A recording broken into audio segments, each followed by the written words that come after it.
Septiembre, día 26 del año 2019 de la encarnación de nuestro Señor Jesucristo. Sin novedad en la posición.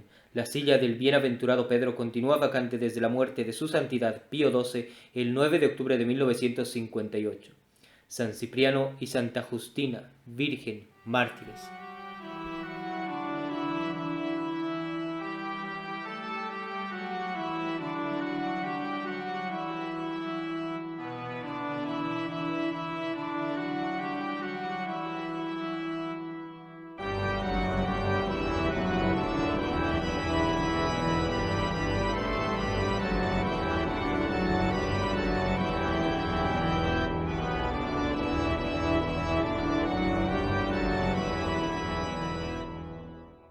Nació San Cipriano en Antioquía de Siria, de una familia distinguida por su nobleza, por sus riquezas, por su reputación, pero sobre todo por su ciega adhesión a todas las supersticiones del gentilismo. Dedicáronle sus padres a los demonios desde la edad de 7 años y dispusieron que se educase en todas las ciencias de los sacrificios, de la astrología judiciaria, de los encantamientos y de la magia. Hallaron sus maestros en Cipriano un genio superior para estas facultades, con una inclinación tan viva hacia el arte diabólico que en breve tiempo fue uno de los más hábiles magos entre todos ellos, muy resuelto a no ignorar secreto alguno de cuantos pudiese adquirir en la escuela de los astrólogos, de los hechiceros y de los adivinos, pasó a Atenas, después a Argos, y desde allí a Frigia, adelantándose mucho a todos los facultativos, de suerte que, reconociendo universalmente por el mago más hábil de toda la Grecia, era buscado para presidir a los sacrificios que se ofrecían a los demonios. No contento con lo que ya tenía aprendido en aquel infernal arte, pasó a Egipto y penetró hasta la India para aprender más y más. Noticioso de que los caldeos eran muy sobresalientes en la astrología judiciaria, se encaminó a ellos, inicióse en sus infames ministerios y en el ejercicio de todo género de sortilegios. Se hizo el mago más famoso y el más familiar con los demonios que habían conocido los siglos. Horroriza solo el leer las abominaciones que aquel arte le precipitó. No hubo infamia, no hubo hediondez abominable en que no se revolcase y que no hubiese hecho vanidad. No se conocía a Cipriano por otro nombre que por el del gran maestro del arte de los demonios. Para el uso de sus operaciones mágicas se valía de cuerpos humanos, hombres, mujeres y niños, y a todos los degollaba secretamente, ofreciendo su sangre a los demonios, buscando en sus entrañas los presagios de lo futuro y medios para asegurar el suceso de sus encantamientos. Solamente en los cristianos experimentaba que nada podía con ellos, y por esta maravilla no los podía sufrir. Hacía todo lo posible para desacreditarlos y para perseguirlos. Injurias, calumnias atroces, afrentas dolorosas, burlas sangrientas de su virtud y sátiras bufonas para hacer ridículos sus más sagrados misterios. De todo se valía para perderlos. Tal era Cipriano hasta la edad de 30 años, cuando el Padre de las Misericordias le escogió como a otro Saulo para hacer de él un vaso de elección y para animar con su ejemplo la confianza de los mayores pecadores. Después de todas aquellas excursiones se restituyó Cipriano a Antioquía, donde fue considerado como jefe de todos los magos. Había en la misma ciudad una doncella llamada Justina, hija de padres gentiles. Su padre Edesio y su madre Cledonia la habían educado cuidadosamente en las supersticiones del paganismo, pero como Justina era de mucho entendimiento, luego que oyó los sermones de Prailio, diácono de Antioquía, renunció a las extravagancias de la gentilidad y convirtiéndose ella a la fe de Jesucristo, convirtió también a sus padres a la misma. Desde el punto que se hizo cristiana, fue una de las esposas más ilustres de Jesucristo, consagrándole su virginidad y aplicándose a adquirir todas las demás virtudes que fomentan y conservan esta delicada virtud. No había en toda la Siria hermosura más peregrina.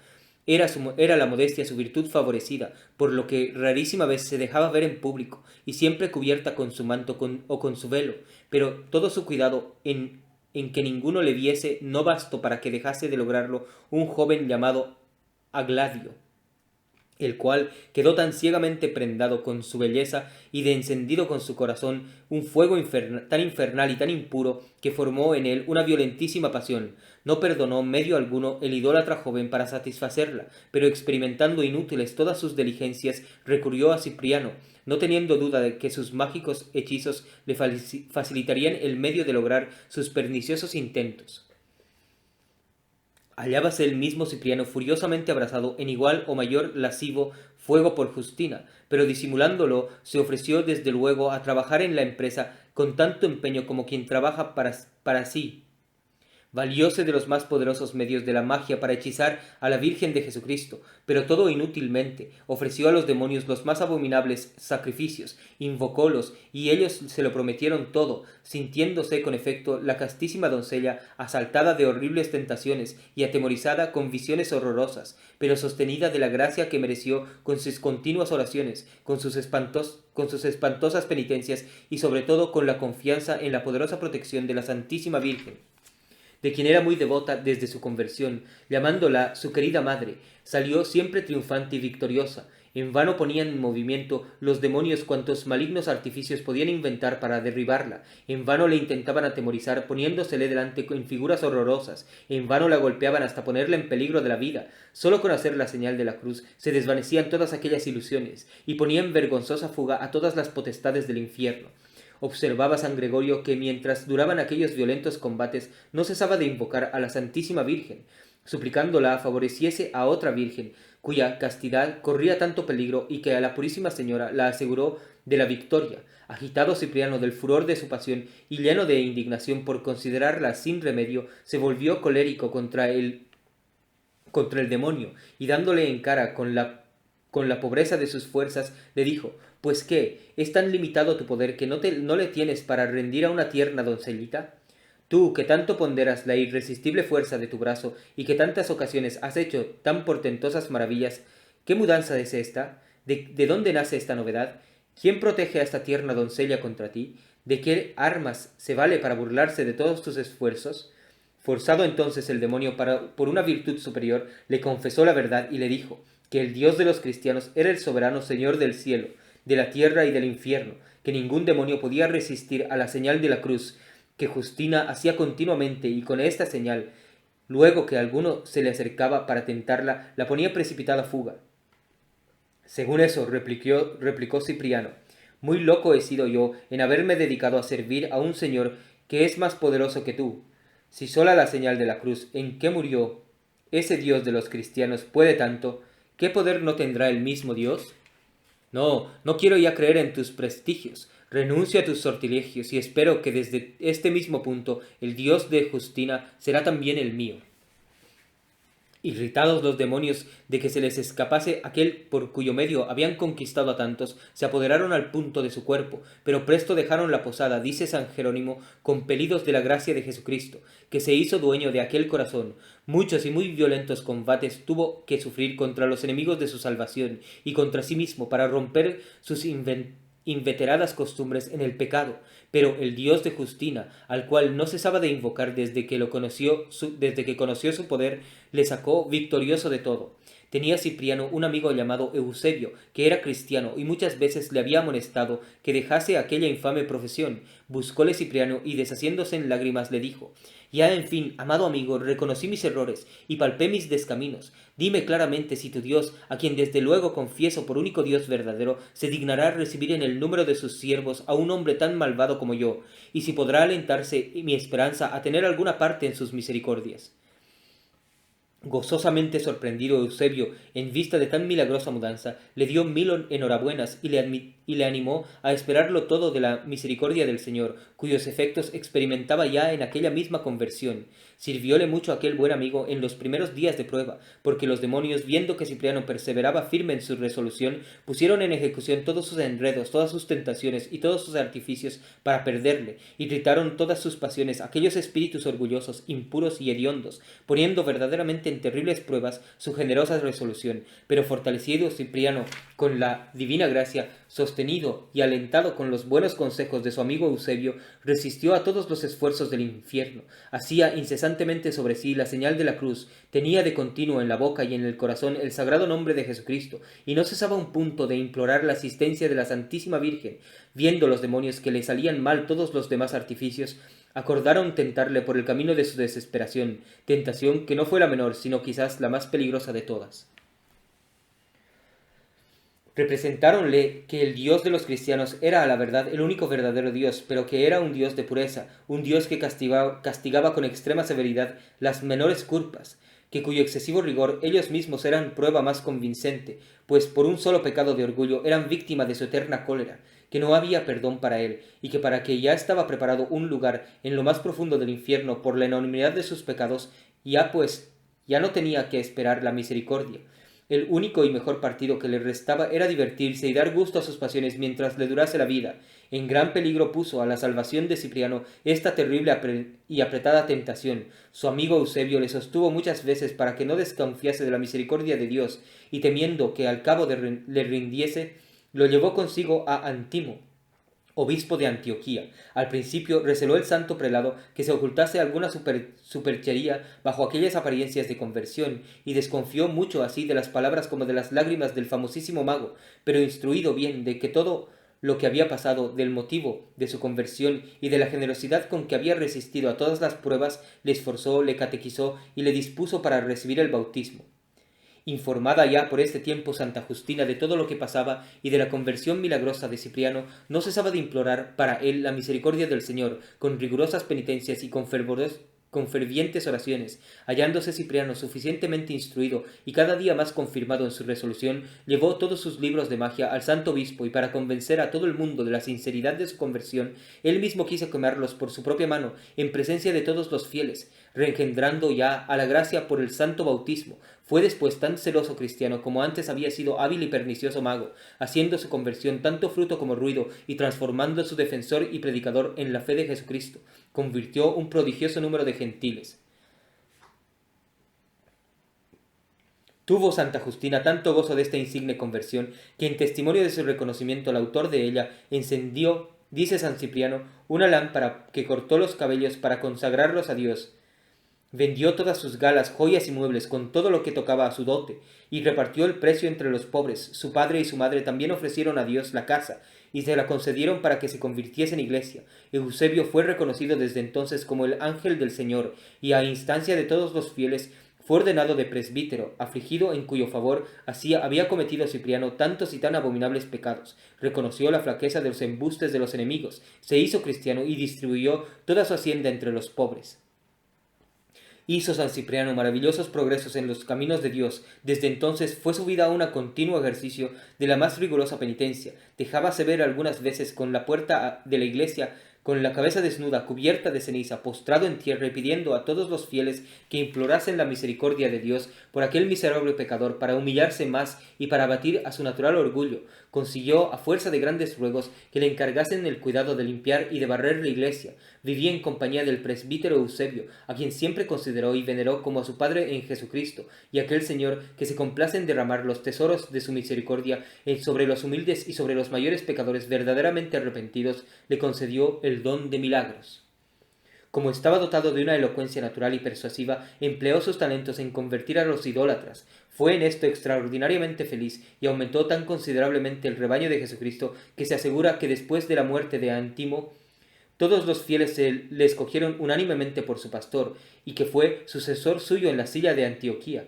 El que había sido fervoroso cristiano y santo presbítero fue después modelo de prelados, reconociendo luego todo su rebaño que tenía en Cipriano un nuevo apóstol. Impelido de su humildad, divulgó su confesión, y esta confesión, en que no disimulaba ninguna de sus culpas, animó la confianza de los mayores pecadores y contribuyó mucho a la conversión de los infieles.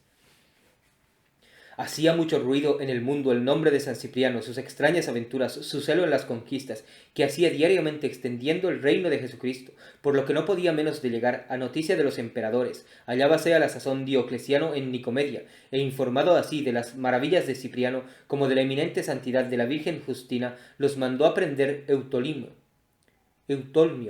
gobernador de Fenicia, cuya ordinaria residencia era la ciudad de Cira.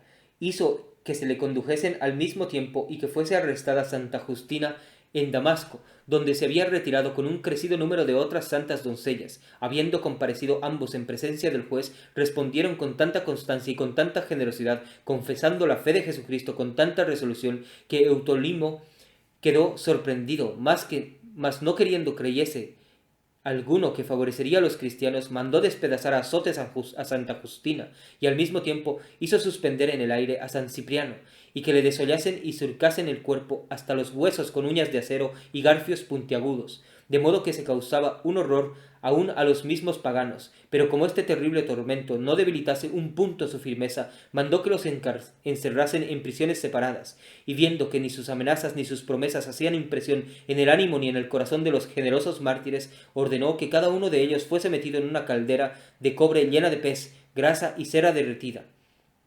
Por la alegría que manifestaban en sus semblantes y en sus palabras se conoció que los santos mártires no sentían dolor alguno en aquel tormento.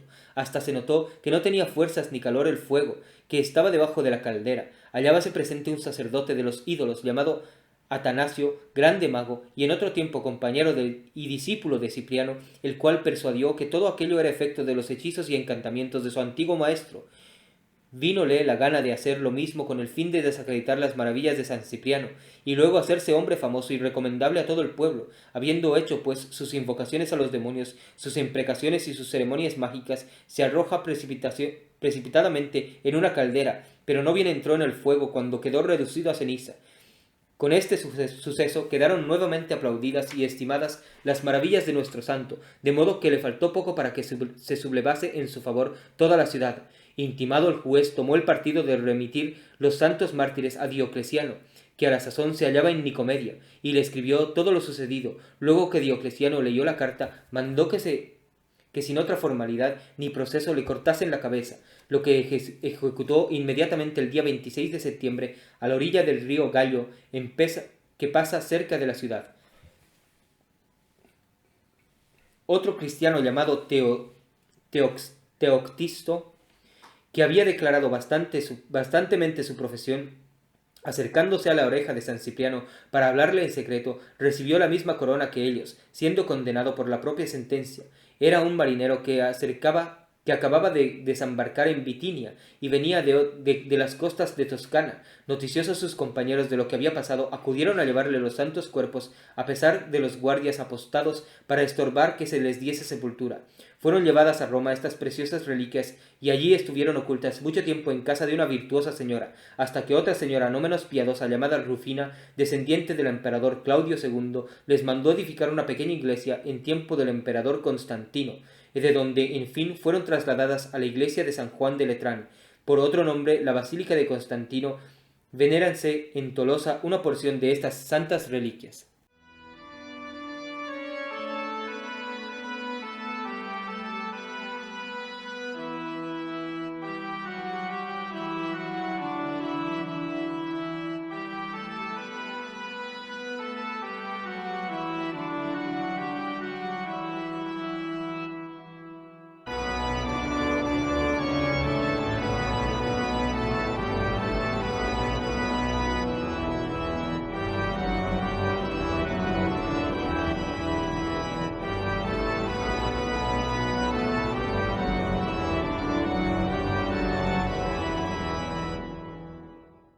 Martirologio romano. En Nicomedia, la fiesta de San Cipriano y Santa Justina Virgen, mártires. Justina, después de haber padecido muchos tormentos por Jesucristo bajo el emperador Diocleciano y el presidente Eutolmio, convirtió también a Cipriano, que era mago, y se esforzaba por seducirla con sus encantamientos, pero tuvo la santa el consuelo de verle padecer el martirio consigo. Sus cuerpos, habiendo sido echados a las fieras, los recogieron unos marinos cristianos por la noche y los llevaron a Roma. Trasladados después a la Basílica de Constantino, fueron sepultados junto al bautisterio. En Roma, San Calistrato, mártir, y otros 49 soldados, quienes en la persecución de Diocleciano, viendo que Calistrato, cosido en un cuero y arrojado al mar, había salido de las aguas sin daño alguno, se convirtieron a Jesucristo, y con él padecieron el martirio. En Roma también San Eusebio Papa, en Bolonia otro San Eusebio, obispo y confesor, en Bresa San Vigilio, obispo, en Albano San Senador, en el país de Frascati, San Nilo, abad, fundador del monasterio de Grota Ferrata, varón de gran santidad, en Tiferno, San Amancio, presbítero, varón esclarecido por el don de milagros, en Clermont de Auvernia, el natalicio de Santa Eutropia, viuda, celebrada por San Sidonio. En Armenia, el martirio de Santa Ripsima, y el de otras 33 vírgenes bajo el rey Tiridates. En Como, el bienaventurado Juan de Meda, fundador de la Orden de los Humillados bajo la regla de San Benito. La misa es en honor de los santos y la oración la siguiente. Protéjanos, Señor, el continuado favor de tus bienaventurados mártires Cipriano y Justina, porque nunca dejas de amparar a los que concedes la gracia de que merezcan semejante protección. Por nuestro Señor Jesucristo, tu Hijo, que vive y reina contigo en unidad del Espíritu Santo, Dios, por los siglos de los siglos. Amén. La epístola es del capítulo 10 de la de San Pablo a los Hebreos. Hermanos, traed a la memoria aquellos días primeros en que, habiendo sido iluminados, sufristeis un gran conflicto de tormentos, un día siendo hechos el espectáculo de oprobio y de tribulación, otros siendo hechos compañeros de los que se hallaban en tal estado, porque tuvisteis compasión de los encarcelados y llevasteis con alegría lo que os hurtasen vuestros bienes, conociendo que vosotros teníais una hacienda mejor y más duradera, y así no querráis perder vuestra confianza, la cual merece una gran recompensa, por cuanto la paciencia os es necesaria para que, haciendo la voluntad de Dios, poseáis lo que os está prometido, porque después de muy poco vendrá el que ha de venir, y no tardará, pero mi justo vive en la fe. Nota. Los más antiguos padres de la Iglesia son de sentir que esta epístola de San Pablo a los hebreos la escribió el santo apóstol en su propia lengua, esto es, en la hebrea, pero porque muchos judíos residían donde se usaba la griega, consintió gustoso en que San Lucas o San Clemente, que eran sus amanuenses, la tradujesen en griego. En ella promete San Pablo a los hebreos que los irá a visitar y que llevará en su compañía a Timoteo. Reflexiones. El tiempo que resta es corto, y muy corto. Por larga que sea la vida, toda su duración es menos que un instante respecto de la eternidad. ¿Qué son 90 años comparados con una duración sin fin?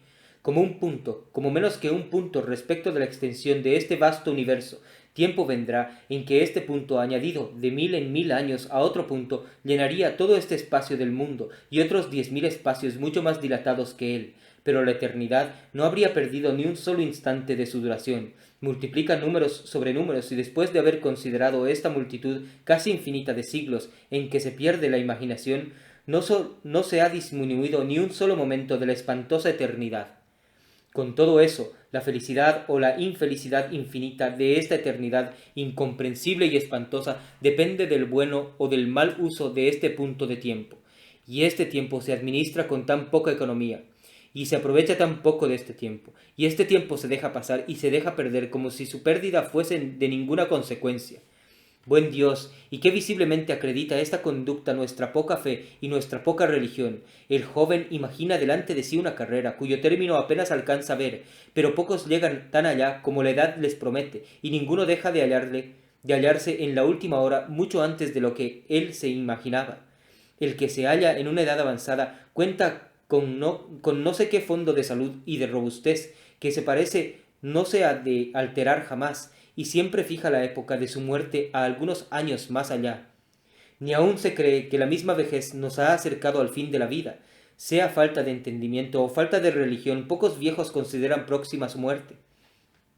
Ni aun la misma enfermedad nos hace confesar en qué tiempo es que el tiempo es corto. Ninguno deja de pensar que todavía ha de tener más tiempo, pero al fin, si el número de los años y la misma decrepitud nos está diciendo sin cesar, mal que nos pese, que el tiempo es breve, ¿cuántos viejos se encuentran que se conviertan? Solo se piensa en aplicar cuantos medios se discurren conducentes para prolongar la vida, y de ninguna manera en lo que puede conducir para santificar lo poco que resta de ella. No parece sino que las personas ancianas temen que, si piensan en la muerte, el mismo pensamiento les traiga a su casa más apriesa. Es necesario haber vivido en un continuo pensamiento de que algún día se ha de morir para emplear los últimos momentos de la vida en procurar una cristiana muerte. El tiempo es breve, dice el caminante, luego es menester darme priesa para llegar al término de la jornada. El tiempo es breve, dice el mercader, luego es menester aprovecharle para hacer negocio. Solo o casi el cristiano no sabe sacar la debida consecuencia en orden a la otra vida, confesando que es breve el tiempo de la presente. Parece que solo en el negocio que más nos importa estamos faltos de juicio y de razón.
El Evangelio es del capítulo 24 de San Mateo. En aquel tiempo, estando Jesús sentado encima del monte Olivete, se llegaron a él sus discípulos en secreto, y le dijeron: Dinos a nosotros, ¿cuándo sucederán estas cosas? ¿Y cuál será la señal de tu venida y de la consumación del siglo? Y respondiendo Jesús les dijo: Mirad, no os engañe alguno, porque vendrán muchos en mi nombre, diciendo: Yo soy Cristo, y seducirán a muchos. Oiréis pues hablar de guerras y de rumores de guerras. Cuidad de no turbaros, porque conviene que sucedan estas cosas, pero todavía no es el fin, porque se levantará gente contra gente y reino contra reino, y habrá pestilencias y hambres y terremotos en esta y en aquella parte. Pero todas estas cosas son solo el principio de los dolores. Entonces os entregarán a la tribulación, y os harán morir, y seréis aborrecidos de todas las naciones por causa de mi nombre. Y entonces se escandalizarán muchos, y se harán traición mutuamente, y se aborrecerán unos a otros, y se levantarán muchos falsos profetas, y seducirán a muchos, y por haber sobreabundado la iniquidad, se resfriará la caridad en muchos. Pero el que perseverare hasta el final, ese será salvo. Meditación de los frutos de la penitencia. Punto primero. Considera la mucha razón que tuvo el Salvador del mundo para encargarnos tanto del cuidado de que no nos engañasen. Bien se puede decir que en punto de salvación no hay cosa más común que la ilusión y el engaño. Nunca se muestra más ingenioso nuestro amor propio para alucinarnos. ¿Y qué hacemos nosotros para no ser engañados? Tal vez nos valemos de ciertos ejercicios espirituales, de ciertas devociones, de ciertos actos de virtud, ejercidos muy superficialmente, a cuya sombra nos atolondramos y vivimos muy tranquilos sobre muchos puntos que están pidiendo reforma. Cayóse en pecado, todos imaginan haber hecho penitencia, pero ¿dónde están los frutos de ella? Sin embargo, toda penitencia infructuosa es como si no se le hiciese. En vano se lisonjea el hombre de una conversión exterior si no está convertido el corazón.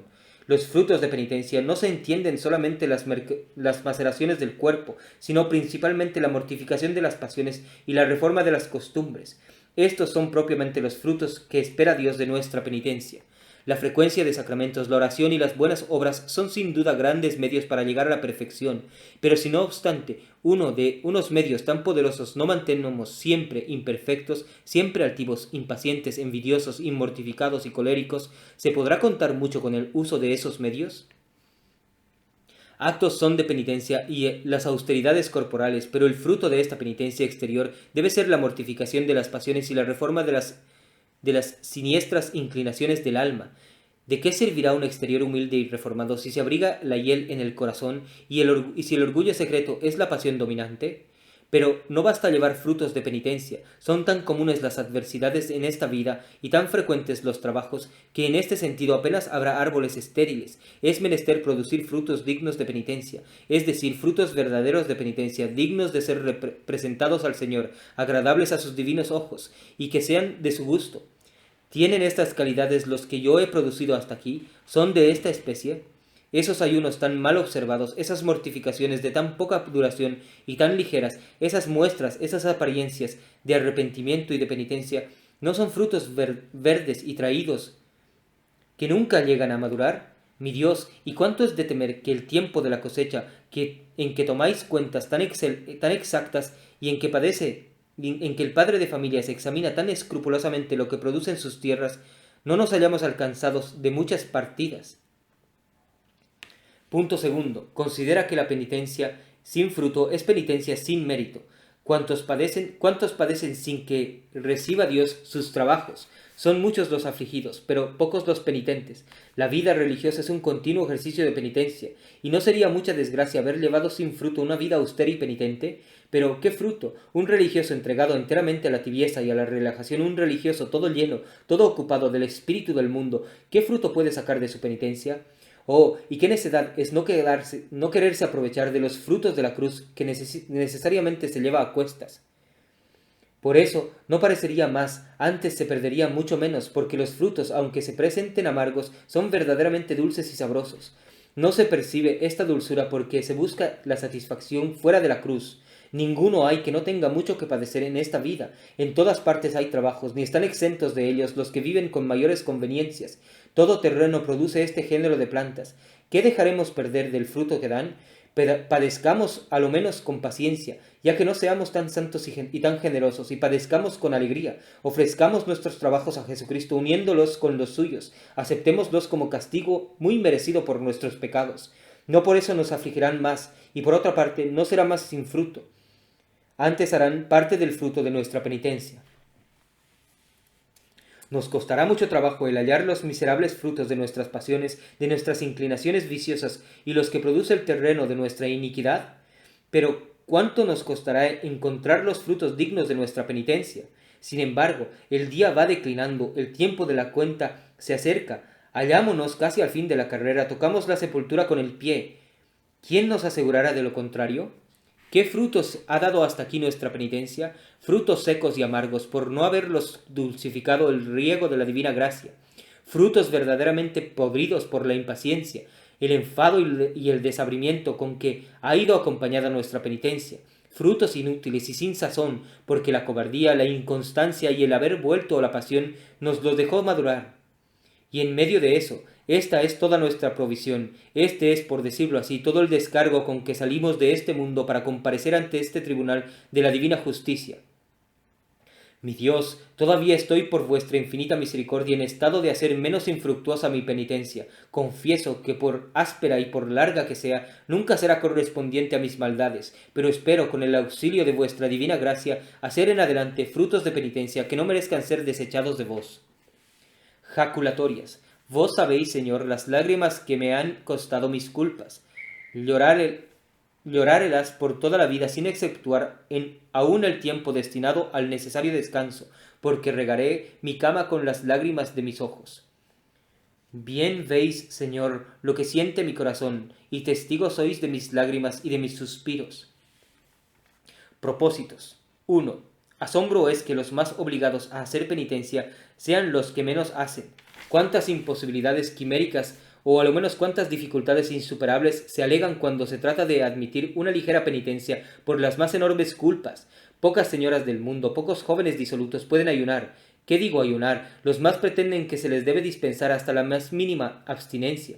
Si se trata de dar limosnas, hay deudas, hay una numerosa familia, está una persona cargada de obligaciones. Si se habla de algunas devociones en la iglesia, de un rato de oración, no se puede, no hay tiempo, lo estorban las visitas, de manera que los mayores pecadores parece que el día de hoy se consideran desobligados de hacer penitencia. Pero, ¿cómo se podrán lisonjear de ser penitentes? Examina si has estado aquí en este error. Guárdate bien, cuando llegues al sagrado tribunal de la penitencia, de consultar tu sensualidad, tu amor propio y tu delicadeza. Considérate a los pies del confesor como a los pies de Jesucristo. Él es tu médico, no te toca a ti escoger los remedios. Él es tu juez, no te corresponde a ti determinar la sentencia ni la pena que se te impone en satisfacción de tus pecados. ¿Qué señal hay de contrición en todas las quisquillosas dificultades, en todas esas vanas excusas? Acepta siempre con humildad y con sumisión la penitencia que te impusieren. Oh gran Dios, qué proporción entre la pena y la culpa, pero si te considerares obligado a representar alguna cosa, hazlo con tanto remedio y con tanta indiferencia que se conozca tiene en ello más parte la razón que la sensualidad. 2. No creas que la penitencia que te impone el confesor te excusa de hacer otra. Aquella es como prenda de ésta. Toda la vida de un cristiano y sobre todo de un cristiano pecador debe abundar en frutos de penitencia, si no todos se pueden macerar con largas abstinencias y con otras austeridades, todos sin exceptuar uno solo se pueden y deben mortificar. Son muchas las especies que hay de frutos de penitencia, todas cuantas cosas se presentan te pueden dar ocasión para oponerte a tus inclinaciones naturales. El humor, el genio y hasta las mismas pasiones pueden servir para dichosa fertilidad. No hay tiempo ni lugar que no proporcione algún motivo para el ejercicio de la penitencia. Hay ciertas circunstancias en que te vienen grandes impulsos de ver o de hablar. Qué bella ocasión para callar y bajar los ojos. Puede granjearte grande aplauso en una conversación un dicho agudo y a tiempo, una zumba de discreción, pero suprimiendo uno y otro te ofrecen también materia para grande sacrificio. Siendo la conversión del corazón y la reforma de las costumbres los que llaman con propiedad los verdaderos frutos de la penitencia, vive de manera que se reconozcan en tu modestia, en tu moderación y en toda tu conducta. Donde no hay reforma, ni hay frutos de penitencia, ni hay conversión. Que el testimonio de estas dos santas vidas sirvan de alimento para todo cristiano que, haciendo uso de razón, considere que el celo con que se debe defender la verdadera fe católica no es negociable, que debe ser capaz de llevarnos a la misma muerte y lograr la corona del martirio de ser necesario antes que abrazar cualquier filosofía falsa, modernista, naturalista o racionalista que conducen indefectiblemente al indiferentismo religioso y al falso ecumenismo, banderas y estandartes de la falsa Iglesia de los últimos tiempos con sede en el Vaticano. ¡Viva María Santísima! ¡Viva Cristo Rey!